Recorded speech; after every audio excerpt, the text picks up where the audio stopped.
A big win that could give a boost to our water supply during rainy days in the future. An agreement has been reached to expand the San Luis Reservoir. So the reservoir is already one of the biggest in California. It's located just outside of the Bay Area in Merced County.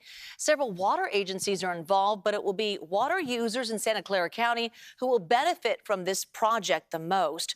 Our John Ramos shows us how. The San Luis Reservoir is the fifth largest reservoir in California. It is completely man-made, and the idea that you could build it today is highly unlikely. But the fact that it already exists presents a tremendous opportunity for extra water storage for the southern Bay Area.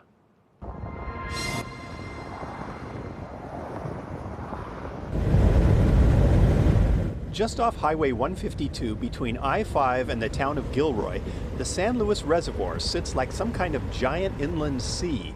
But in 1962, it was just a dry valley surrounded by rolling hills.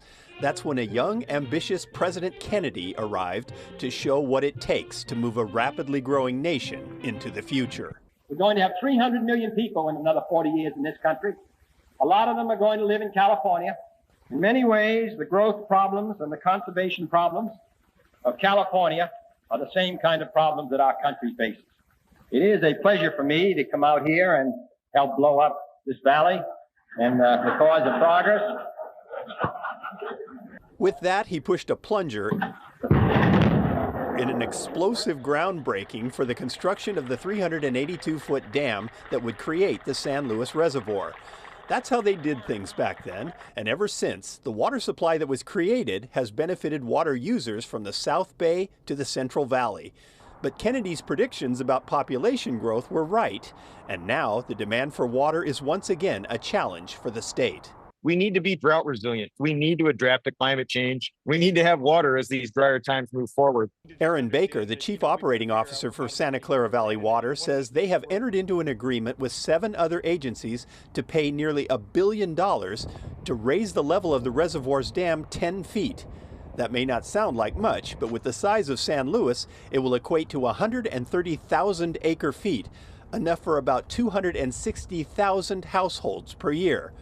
Of that, nearly half, 60,000 acre-feet, will go to Valley Water. 60,000 acre-feet is quite a bit of water. I think that you can, if we wanted to put it into Anderson Reservoir, or currently our local reservoir, is about 90,000 acre-feet. This will be 2/3 of Anderson Reservoir. And it's only happening because of what they did back in 1962. This is an existing reservoir.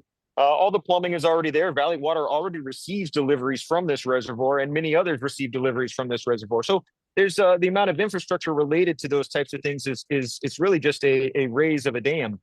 For that reason, the San Luis project has not faced the same roadblocks from environmental groups that others have. And with the dam currently undergoing seismic safety construction, the dam raising can be coordinated with that activity. But it won't be a quick fix. It will take some time. Right now, we've got to make sure that we're working in conjunction with the existing Safety of Dams project. And so that construction is approximately estimated right now to be done around 2032. The dam raising project, like the reservoir itself, is a forward-looking idea with an understanding that it is the vision of the past that people in the present rely on every day. Because Santa Clara Valley Water will receive the bulk of the water storage, they will pay the largest cost, about $430 million. The 8 participating water agencies will meet with federal officials in Washington, D.C. tomorrow to commemorate the agreement that they have reached.